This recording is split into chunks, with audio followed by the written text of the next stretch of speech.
하나님 말씀입니다. 나훔 1장 1절부터 8절입니다. 나훔서는 구약 성경 1298면 혹은 99면 정도에 보시면 나와 있습니다. 나훔 1장 1절부터 8절까지 말씀을 우리 함께 한 목소리로 봉독합니다. 니느웨에 대한 경고 곧 엘고스 사람 나훔 묵시의 글이라. 여호와는 질투하시며 보복하시는 하나님이시니라. 여호와는 보복하시며 진노하시되 자기를 거스르는 자에게는 여호와는 보복하시며 자기를 대적하는 자에게 진노를 품으시며 여호와는 노하기를 더디하시며 권능이 크시며 벌받을 자를 결코 내버려 두지 아니하시느니라. 여호와의 길은 회오리 바람과 광풍에 있고 구름은 그의 발에 티끌이로다. 그는 바다를 꾸짖어 그것을 말리시며 모든 강을 말리시나니 바산과 갈멜이 쇠하며 레바논의 꽃이 시드는도다. 그로 말미암아 산들이 진동하며 작은 산들이 녹고 그 앞에서는 땅 곧 세계와 그 가운데 있는 모든 것들이 솟아오르는도다. 누가 능히 그의 분노 앞에 서며 누가 능히 그의 진노를 감당하랴. 그의 진노가 불처럼 쏟아지니 그로 말미암아 바위들이 깨지는도다. 여호와는 선하시며 환난 날의 산성이시라. 그는 자기에게 피하는 자들을 아시느니라. 그가 범람하는 물로 그것을 진멸하시고 자기 대적들을 흑암으로 쫓아내시리라. 아멘. 네, 이제 요나서를 읽고 우리가 나훔을 읽습니다. 미가서는 제가 작년에 새벽에 한번 보았었기 때문에 나훔서를 보게 되는데요. 요나, 미가, 나훔 이렇게 이 세 권이 좀 나란히 있죠. 그러면서 이 요나와 미가와 나훔이 공통적으로 출애굽기 34장 6절과 7절에 있는 말씀, 특별히 오늘 2절, 3절에서 2절과 3절에서 부분적으로 인용을 하고 있는 하나님은 인애와 자비가 많으시고 노하기를 더디하시고 이런 표현들이 출애굽기 34장 6절과 7절에 나오는데 그 말씀을 이 요나와 미가와 나훔이 공통적으로 인용을 합니다. 그러면서 하나님의 성품을 소개해요. 하나님은 어떤 분이시냐? 인애와 자비가 많으시고 노하기를 더디하신다. 이런 거죠. 근데 이제 요나는 니느웨가 멸망받지 않고 구원받는 그런 맥락에서 그 말씀을 쓰죠. 미가는 이스라엘 백성들에 대해서 그 하나님의 인자하심을 표현합니다. 나훔은 약간 바꾸어서 이걸 인용하면서 하나님의 이 오래 참으심이 자비와 사랑으로 나타나는 게 아니고 그 오래 참으심으로 인한 심판이 더욱 크다. 이런 맥락에서 니느웨의 멸망과 관련된 맥락으로 그렇게 기록이 됩니다. 그러니까 이 세 권은 출애굽기 34장 6절과 7절에 대한 각각의 해설이라고 볼 수 있어요. 이제 예언자들은 주로 이 오경에 나오는 그러니까 율법에 나오는 하나님 말씀들을 재해석해서 그것을 그 당시 시대 사람들에게 전달해 주었죠. 예수님도 구약 성경을 인용해서 당시 사람들에게 설교하셨죠. 바울도 마찬가지. 그래서 그 본문을 문자 그대로 가지고 와서 그 구약 성경의 상황을 그대로 전달하는 것보다는 그 말씀을 가지고 와서 재해석을 하면서 자기 시대의 그 말씀은 어떤 의미인가 이것을 전하게 되는 거죠. 오늘 우리도 똑같죠. 오늘 목회자들이 하는 모든 설교는 2, 3천 년 전에 기록된 이 성경을 그대로 가지고 와서 읽어주는 게 아니고 그걸 오늘 우리 시대에는 어떤 의미가 있는지를 재해석하는 거거든요. 그래서 이 유대인들에게는 율법을 재해석하는 책이 따로 있어요. 뭐 여러분들이 잘 아는 것 중에 하나가 탈무드 이런 거고, 뭐 미드라시 이런 책들은 율법에 나와 있지 않지만 그 율법이 의미하는 바가 무엇인가를 유대인 성경학자들이 계속 연구해서 그것을 현대인들에게 풀어주는 그런 해설집 같은, 혹은 뭐 우리로 지금 말하면 주석서 같은 이런 책들이 있거든요. 이 예언자들도 일종의, 전체는 아니지만 일부분 부분들, 성경 한 절 한 절들을 필요하면 가지고 와서 그렇게 이제 인용을 하는 것이죠. 그런데 그러면 이 요나, 미가, 나훔 이 세 성경의 이 예언자들이 동시에 그 출애굽기 34장 6절과 7절 말씀을 인용하면서 자신들의 메시지를 전하고 있다. 이렇게 이제 보면 될 것 같습니다. 자, 그다음에 요나와 나훔이 일단은 니느웨에 대한 이야기로 공통점이 있어요. 요나는 또 한 번 기회를 주시는 하나님의 이야기라면, 나훔은 이 니느웨를 심판하시는, 멸망하시는 그런 메시지입니다. 그러니까 하나님의 사랑과 공의가 이 두 책을 합치면 온전하게 나타나게 되죠. 요나는 하나님의 사랑을 주로 말하고 있다면, 이 나훔은 하나님의 정의를 말하고 있는 것이죠. 그래서 하나님은 사랑이시기도 하고 정의이기도 한데 이건 분리할 수 없는, 사실은 그런 성품인데, 요나서와 나훔서가 함께 읽힘으로써 그 두 성품을 보완하고 있다, 이렇게 볼 수도 있겠습니다. 그런 의미에서 이제 우리가 요나와 나훔을 약간 대조 비교하면서 읽으시는 것도 재미가 있을 것 같습니다. 자, 오늘 말씀으로 좀 들어가 보면, 니느웨에 대한 경고 곧 엘고스 사람 나훔의 묵시의 글이다, 이렇게 1장 1절에서 말하고 있어요. 여기도 시대적 배경이 나와 있지 않습니다. 그렇죠? 그리고는 그냥 그 나훔이 엘고스 사람이라고 하는 것만 나오게 되고 니느웨에 대한 경고만 나오게 돼요. 그래서 이 나훔도 어떤 시대를 특정하기에는 조금 곤란하죠. 물론 내용을 읽어보면 대략 어느 정도 시기다라고 하는 것을 알아볼 수는 있겠습니다만, 의도적으로 시대를 표현하고 있지 않다고 하는 것은 조금 그거 자체의 의미가 있다고 봐요. 그래서 어떤 시대 사람들에게든 필요한 말씀들을 주시려고 하는 그런 의도가 좀 강하다라고 볼 수가 있겠습니다. 2절부터 8절은 하나님이 어떤 분이시냐에 대한 소개예요. 보통 예언사들은 하나님이 어떤 분이냐에 대한 소개를 이렇게 빨리 하지 않습니다. 보통은 시대적 배경 혹은 그 예언자에 대한 이야기들, 이런 이야기들이 등장해요. 그리고 심판의 메시지가 바로 등장하게 되는데, 오늘 이 말씀에서는, 나훔에서는 하나님이 어떤 분이신가를 2절과 3절에서 그렇게 분명하게 이야기를 합니다. 그 하나님은 어떤 분이냐면 질투하시며 보복하시는 하나님이다, 이렇게 한 줄로 서술을 해요. 하나님 어떤 분이냐? 질투하시고 보복하시는 분이다.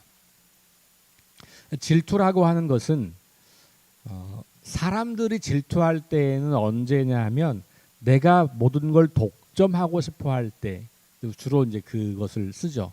그죠? 그래서 그런 마음.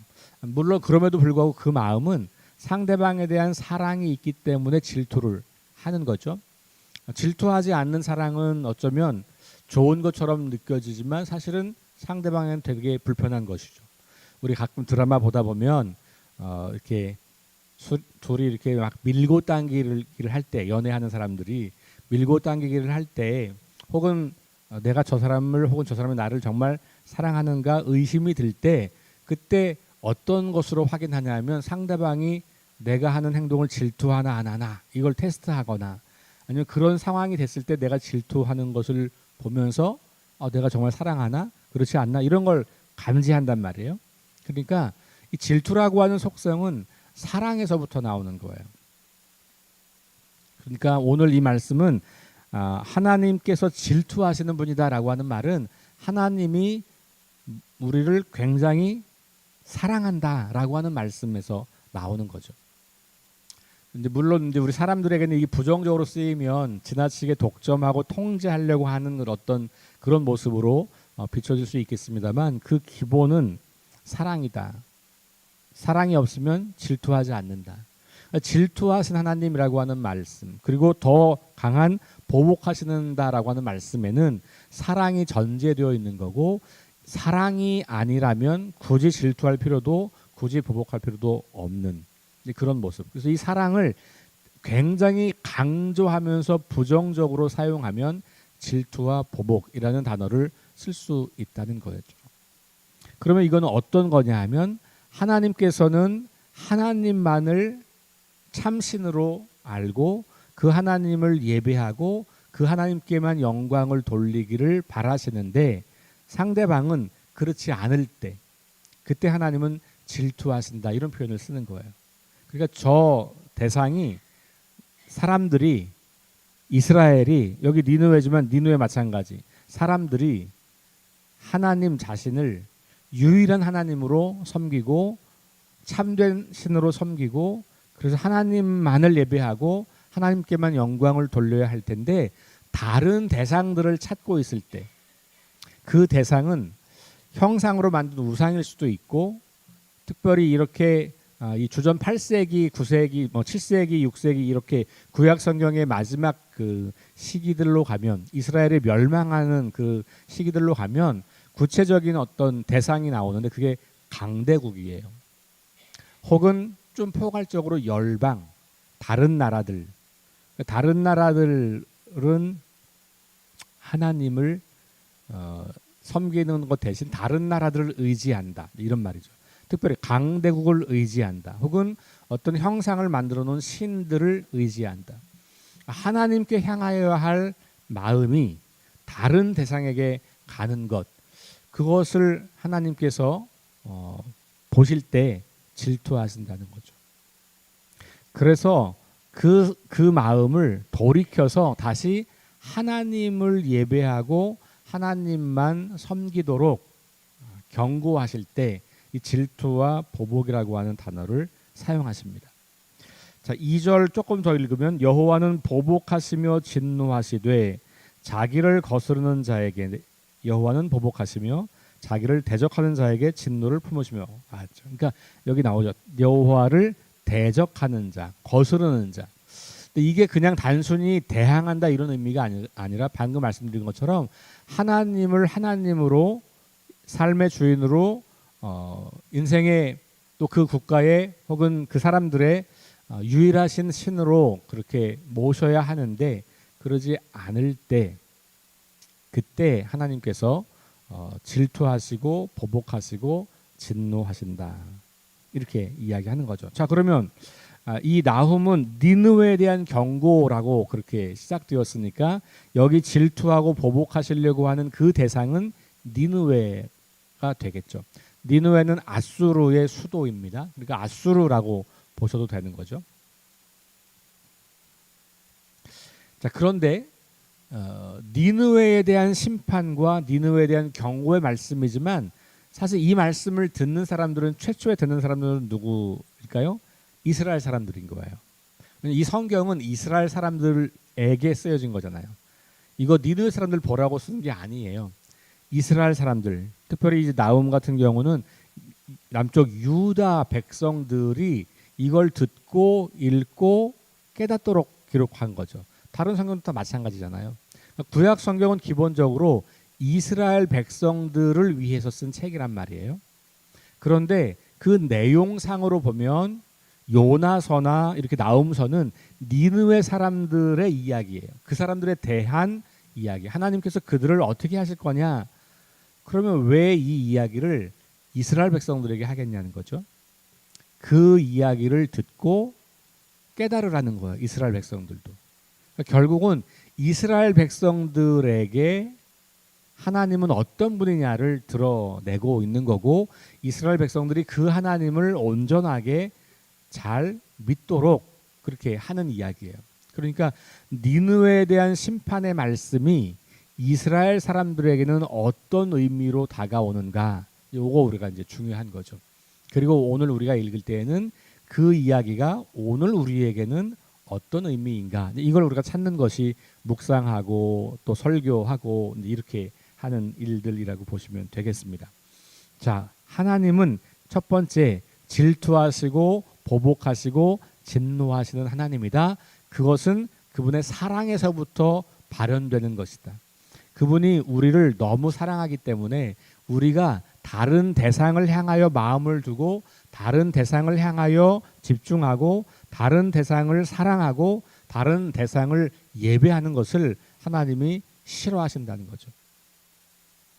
니느웨를 향해서도 그랬고 이스라엘을 향해서도 그랬고 오늘 우리를 향해서도 마찬가지다. 그러므로 우리가 이 말씀을 기억하면서 하나님께서 나에게도 동일하게 질투하시고 분노하시고 보복하시고 진노를 품으실 수도 있다라는 마음을 갖는 것이 필요하고, 그렇다면 오늘 이 말씀은 우리에게 하나님을 하나님답게 여기고 그 하나님을 우주 만물의 우리 모든 사람들의 주인이시고 왕으로 잘 모시고 그분 한 분만을 의지하고 그분 한 분만을 섬겨라 라고 말하고 있는 겁니다. 3절에 이제 그 반대 이야기가 툭 튀어나와요. 질투하시고 보복하시고 진노하신다는 것은 굉장히 무서운 느낌이잖아요. 하나님이 그렇게 하신다는 것은. 그런데 그 3절은 바로 이어서 여호와는 노하기를 더디하시며 이렇게 나와 있어요. 잘 맞지 않는 것처럼 느껴지잖아요. 그렇죠? 노하기를 더디하신다면 진노하지 않으셔야 되는데 진노를 품고 계시다 이런 거예요. 그런데 노하기를 더디하시며 권능이 크시며 벌받을 자를 결코 내버려 두지 아니하시느니라 이렇게 나와 있어요. 그냥 약간 앞뒤가 안 맞는 듯한 느낌인데, 그러면 여기 노하기를 더디하신다는 말씀이 뭘 의미하느냐? 오늘 맥락에서는 그냥 계속 참아 가시는 하나님, 혹은 이 진노를 돌이키신 하나님, 이런 표현을 쓰려고 하는 게 아니죠. 요나나 미가는 그런 말을 하려고 요 표현을 인용한 건데, 나훔은 요 표현을 인용하면서 뭘 말하고 싶으냐? 그 뒤에 내버려 두지 않는다는 것을 강조하려고 그런 거예요. 그러니까 오래 참으시고 노하기를 더디하시는 분이라면 그분이 만약에 더 이상 참지 못하고 진노하셔야 되면, 더 이상 참지 않으시는 상황이 된다면 그때 받을 벌은 엄청날 거다, 이런 맥락인 거예요. 그러니까 그들에게 내릴 벌이 크다고 하는 것을 강조하기 위해서 여호와는 노하기를 더디하시며 라는 표현을 쓰고 있다는 거죠. 그래서 요나나 미가가 출애굽기의 맥락을 거의 그대로 인용하여 말하는 것과는 달리 나훔은 그것을 약간 바꾸어서 전혀 다른 맥락에서 사용하고 있다는 것을 우리가 알게 되죠. 자, 그러면서 그 하나님이 내리실 벌이 얼마나 큰 건가를 묘사하기 위해서 이제 3절 후반부터 4절, 5절, 6절, 7절, 8절까지가 다 그 이야기예요. 하나님이 오래 참으시는 분이시지만 만약에 그분이 한번 진노하신다면 이렇게 진노하실 거다, 그런 이야기예요. 자, 3절 후반절은 뭐냐면 여호와의 길은 회오리 바람과 광풍에 있고 구름은 그의 발에 티끌이다. 그러니까 회오리 바람, 광풍 이런 걸 통해서 하나님께서 이 사람들을 심판하신다라는 거죠. 회오리 바람과 강풍을 이길 수 있는 사람은 아무도 없어요. 그렇죠? 심지어는 건물조차도 무너질 수 있는 거고, 이건 이 땅에서 살아남을 자가 없는 이제 그런 어마어마한 아주 강력한 하나님의 진노하심을 표현하고 있는 거죠. 4절로 내려가도 마찬가지예요. 바다를 꾸짖으시고 말리시고 모든 강을 말리시고 바산과 갈멜이 쇠하며, 바산과 갈멜 또 레바논의 꽃은 시든다. 레바논 이 땅들은 풍요로움 이걸 상징하는 표현들이에요. 근데 그 모든 땅들, 풍요로운 땅들이 다 마른다는 말은 모든 농작물이 다 사라진다. 모든 생물들이 다 사라진다라고 하는 거죠. 5절로 가면 산들이 진동한다. 작은 산들이 높고 그 앞에서는 땅 곧 세계와 그 가운데 있는 모든 것이 솟아오른다. 그러니까 완전히 막 지진이 일어나고 뭐 이런 모습들을 보여주는 거죠. 그러니까 하나님은 이 모든 자연 현상과 자연 세계를 다스리시고 통치하시는 분이셔서 그것들을 통하여서 하나님을 온전하게 섬기지 않고 계속해서 경고함에도 불구하고 다른 것에 마음을 품고 다른 신을 향하여 예배하는 그 니느웨를 이와 같이 다 뒤집어서 갈아엎으시겠다라고 하는 말씀을 들려주고 있는 겁니다. 6절로 넘어가니까 누가 능히 그의 분노 앞에 서며 누가 능히 그의 진노를 감당하랴. 이거는 이제 반대로 의미가 되는, 아무도 그럴 수 없다 이런 말이잖아요. 그러니까 하나님의 이 진노하심 앞에는 아무도 설 자가 없고 당할 자가 없다. 불처럼 진노가 쏟아진다. 바위들이 깨진다. 뭐 이렇게 말하고 있어요. 그래서 하나님께서 내리실 이 니느웨에게 내리실 그 심판이 매우 강력하여 어떤 누구도 그것을 막아낼 수 없고 견뎌낼 수 없는 그런 심판이 니느웨에게 임할 거다라고 말씀을 하고 있는 것이죠. 자, 그런데 7절에 보면 여호와는 선하시며 환난 날의 산성이시라. 그는 자기에게 피하는 자들을 아시느니라. 그가 범람하는 불로 그것을 진멸하시고 자기 대적들을 흑암으로 쫓아내시리라. 이렇게 말하고 있죠. 그러면 여기 7절과 8절에서 이스라엘 백성들이 느끼게 되는 감정은 뭘까요? 안도감이죠. 왜냐하면 이 상황은 니느웨가 하나님 백성 이스라엘을 공격하고 침략하고 짓밟았기 때문에 하나님이 약자인 이스라엘을 도와준다는 거예요. 억울하게 고통당하는 약자 이스라엘을 위해서 보복하시는 하나님, 약자 이스라엘을 위해서 싸우시는 하나님, 약자 이스라엘에게서 나타나야 할 그런 정의가 무너진, 니느웨 때문에 정의가 무너진 세상에서 정의를 세우려고 하는 하나님의 일하심이거든요. 이스라엘 편에서 보면. 그래서 이스라엘 사람들이 고백할 때는 하나님은 선하신 분인 거예요. 그리고 하나님께로 피하는 그 이스라엘 사람들은 그 하나님을 선하신 하나님으로 고백하고 그 하나님에게서 어떤 산성이 되고 그래서 피할 길이 생기는 거죠. 그러니까 하나님께서 니느웨를 심판하신다고 하는 것은 결국은 이스라엘 백성들을 못 살게 굴고 이스라엘 백성들을 괴롭게 하고, 그런데 그 방식이 역사를 우리가 이제 읽으면 알겠지만 하나님께서 니느웨를 사용하시긴 하지만 이 니느웨가 사용하는 방식이 지나치게 사람들을 유린하고 비윤리적이고 이런 방식들이 많은 거죠. 그렇게 폭력적으로 대하는 그 일들, 그러니 그것을 경험하던 이스라엘 백성들에게는 하나님은 지금 어디 계신가 도대체, 이런 질문이 있는 거죠. 왜 하나님이 계시다면 정의가 다 사라지는가? 하나님을 따르던 우리가 왜 이방 나라에게 무참히 짓밟혀야 하는가? 하나님은 도무지 살아계신 분인가? 질문하는 거예요. 그런 질문에 대해서 이 나훔서는 하나님은 살아계셔서 니느웨를 심판하시고 너희, 다시 말하면 하나님께로 피하는 너희들에게는 산성이 되어 주신다. 그래서 그분은 선하시다.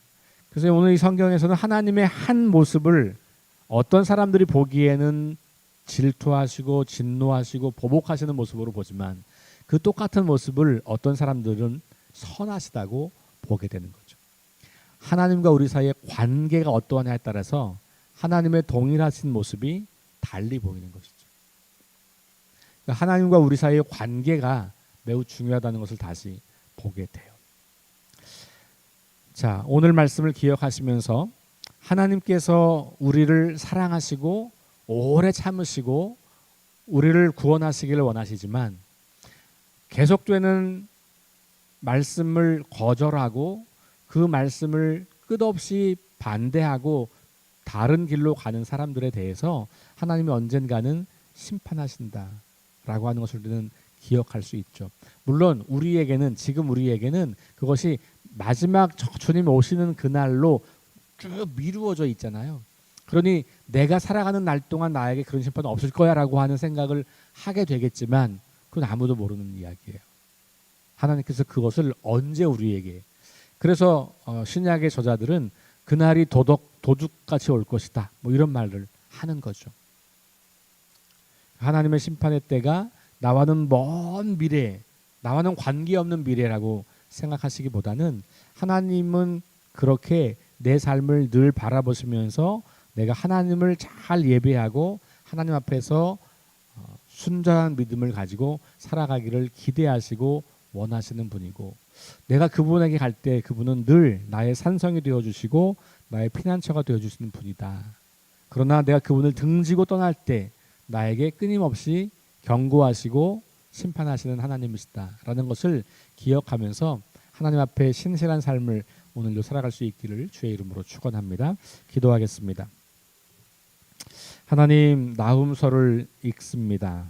나훔서를 통해서 우리에게 주시는 말씀을 잘 깨닫게 하시고 그 말씀에 합당한 삶으로 하나님께 영광을 올려드리며 하나님을 예배하는 인생 되게 하여 주옵소서. 예수님 이름으로 기도합니다. 아멘. 우리 함께 드리는 기도 합심해서 하겠습니다. 하나님 말씀을 기준 삼고 성령의 능력을 의지하게 하소서. 거룩한 습관을 형성하여 균형 있는 성장을 이루게 하소서. 다음 세대에게 하나님 나라 복음을 전수하게 하소서. 질병, 전쟁, 자연재해, 가난, 억압으로 고통당하는 사람들을 치유하여 주소서. 창조질서 회복을 위해 힘쓰게 하소서. 하나님의 이름을 거룩히 여기고 그 나라가 임하고 그 뜻이 이루어지게 하소서. 우리 함께 합심해서 기도하신 후에 개인 기도하고 돌아가겠습니다.